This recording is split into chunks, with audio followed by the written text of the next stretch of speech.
I'm Ashley Cox reporting for Galvanize. I sat down with NFL Hall of Famer and offensive line coach for the Tennessee Titans, Russ Grimm. We definitely talked about football, but it was much more than just the X's and O's. We talked about his passion behind the game. All right, Russ, I got to know, what's your why? What's my what? What's your why? Why do to you what? Why do you love football? Why do you do this? Because I'm not very good at anything else. You're not very good at anything else? No, Have you tried anything else? I did not graduate.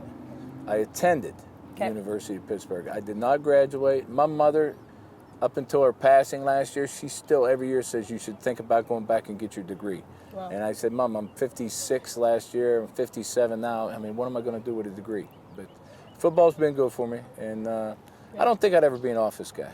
I don't think I could put a tie on and. Not your mojo? No. Not your cup of tea? So Why'd you get into reporting? I got into reporting because I love this relationship. This is fun. I love getting to meet new people. Sometimes it's highlight. fun. Is it fun all the time? Yeah, I make it fun. What would be your fallback? My fallback would be a teacher. Okay. Yeah.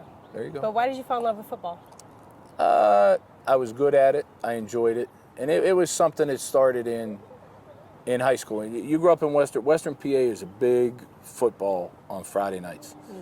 Western PA, Eastern Ohio. So Friday nights, everybody in the little town goes to the high school. And when I was a kid, my parents would drop me off at my grandparents'. They'd go back to the high school game. And about second or third game of the year, my grandfather says, jump in a car. We jumped in a car. We went to the stands and sat like 4 or 5 rows behind my parents. And I kept saying, can I tell him? Can I tell him? He said, wait till the game starts. And I just enjoyed it. I liked the atmosphere. I wanted to be one of those guys that people were cheering for. Awesome. So, yeah. So with your love of football, did that change with your 3-year absence from the NFL? No. I still love the game. And it was, and I still love it just as much as I did when I decided to retire for a couple years. It's just that I wasn't going to get back in unless it was with some coaches that I thought knew the game. Mike Malarkey, Terry Rabisky, Dick LeBeau, Bob Burkowski. It's an older set of coaches that have been around the game for a while, so I'm comfortable. Comfortable. Mm-hmm. Perfect. So with your love for this game, what's so different about it? Like, what gets you going and motivated with it? I mean, you want to see guys be successful. I think that's the biggest thing.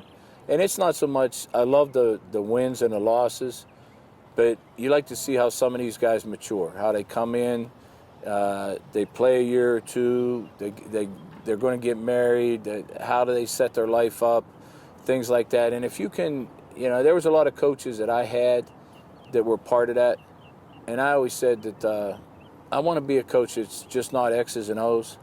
I want to be a coach that, if I can help you with something in life or teach you something about life, or, the first thing I did the first week I got hired, I made the guys come in and bring me all their, take a picture of their license plate, let me see their license.